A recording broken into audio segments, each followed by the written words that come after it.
guys, iba't ibang uri ng mga tao pag back to school or mga estudyante pag back to school. So, una,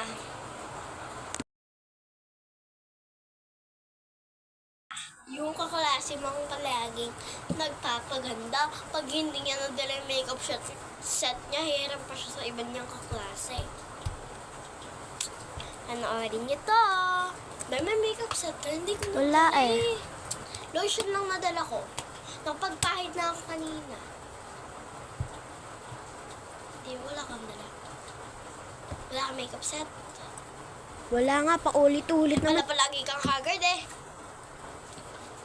Sige. Ayaw ko mag-download ng Shopee. Bumili kang makeup set. Pag ayaw mo mag-download, di ba may TikTok ka? Oo, may Bumili ka TikTok dun. shop ako. Basta mapanagaroduhin mo lang ano yan ha, DSP. Siyempre naman, ikaw nga bumili ka, expired na. Tsaka pag Ay, hindi talaga isa-isa. Sabi mo nga, makeup set, tapos pa-isa-isa bibiling ko. Makeup set agad yung bilhin mo. Tsaka baka mag-practice. Hoy, hindi ako kagaya mo, no? Okay. Hindi, may makeup set Wala ka. eh. Wala din. Kaya din pala haggard ka every day, Ano? every month. Tatanong ka pa. Tapos bumili ka na din. Wala akong pera. Klasiko. Hoy, may makeup ka? Oo, be, wag ka maingay. Ay, dyan ako sa'yo. Friends na tayo. Plastic ka Wala pala.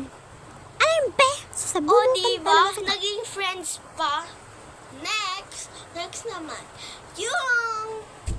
Second. Yung kaklase mong smart ang atake.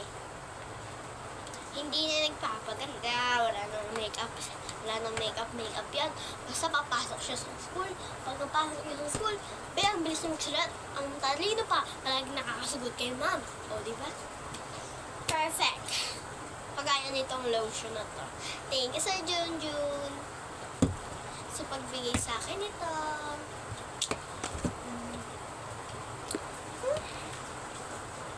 No, ang pangalan class. Sige, Ana. Ang ibig sabihin po ng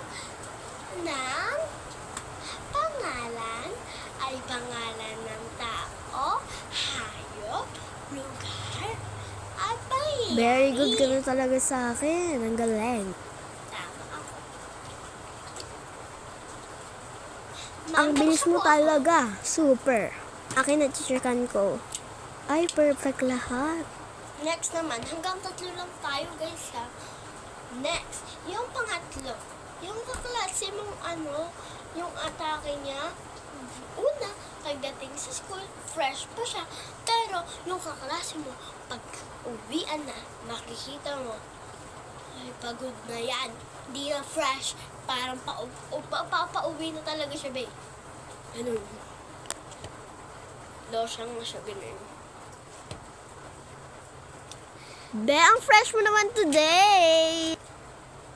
Everyday pala. Smart girl ka, te. Ay, kunwari nakikinig kayo, ma'am. Wala pa naman si ma'am. Kanina ka tumitingin, te.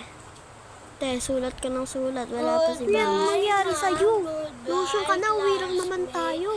God Lotion bless ka na. all. Yan kasi. Ano ba yan? Lotion effect yarn? At ayun lang po. Bye-bye!